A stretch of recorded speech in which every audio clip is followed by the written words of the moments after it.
Mungkin ini my true calling gitu ya, untuk support orang ketika dia di masa-masa kritikalnya. At least mereka punya orang dulu untuk dia bisa curhat, dia bisa ngobrol tanpa dijudge.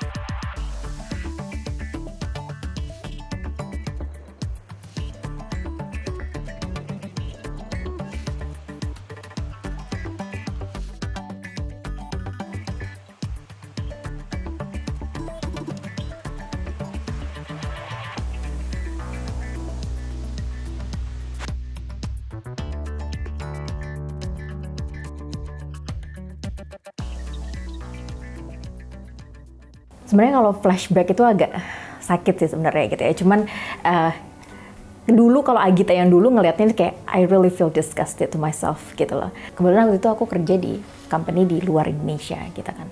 Dan aku satu-satunya orang Indonesia di situ. Aku bukan warga negara di situ. Aku cek juga di Indonesia mau mereport kemana, itu aku nggak bisa dapat guideline yang jelas juga.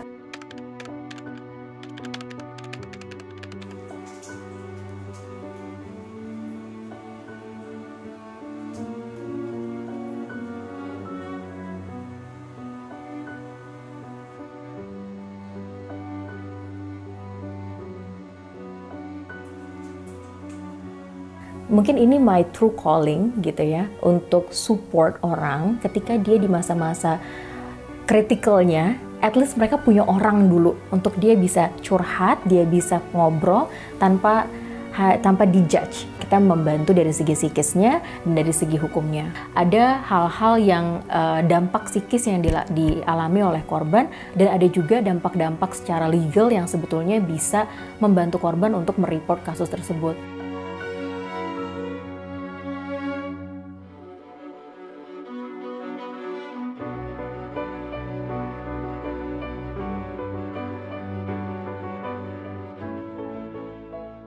Yang paling utama biasanya terkait keterbukaan, gitu kan, karena secara umum mereka sudah pernah merasakan dikhianati nih, gitu. Jadi akhirnya untuk mereka bisa menceritakan kembali itu perlu waktu yang nggak sebentar.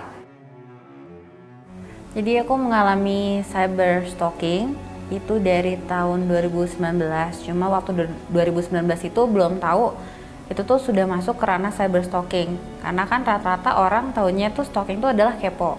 Tapi yang aku alami itu udah jelas ada kalimat-kalimat berupa ancaman. Jadi kebetulan saya ngelihat di sosial media, dan salah satu foundernya adalah teman baik saya, itu yaitu Bully ID.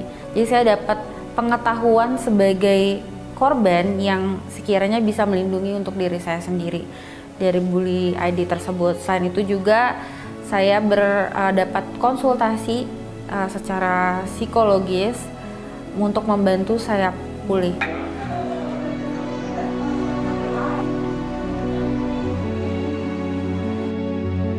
Namun, apa saja yang sebenarnya masuk kategori cyberbullying? Melontarkan serangan verbal bertubi-tubi itu dikenal sebagai flaming. Yang dimaksud pelecehan ketika ada yang terus-menerus mempermalukan orang lain. Mengumbar keburukan orang lain termasuk dalam kategori denigration. Dan berpura-pura jadi orang lain saat berkomentar adalah perilaku impersonation. Outing adalah jika menyebarkan rahasia pribadi orang lain seperti foto atau video, sementara trickery melakukan tipu daya untuk mendapatkan rahasia itu. Exclusion mencakup perundungan siber yang mengucilkan orang lain dari aktivitas online. Terakhir, cyberstalking. Ini terjadi jika ada pesan intimidatif yang terus-menerus dikirim lewat media sosial.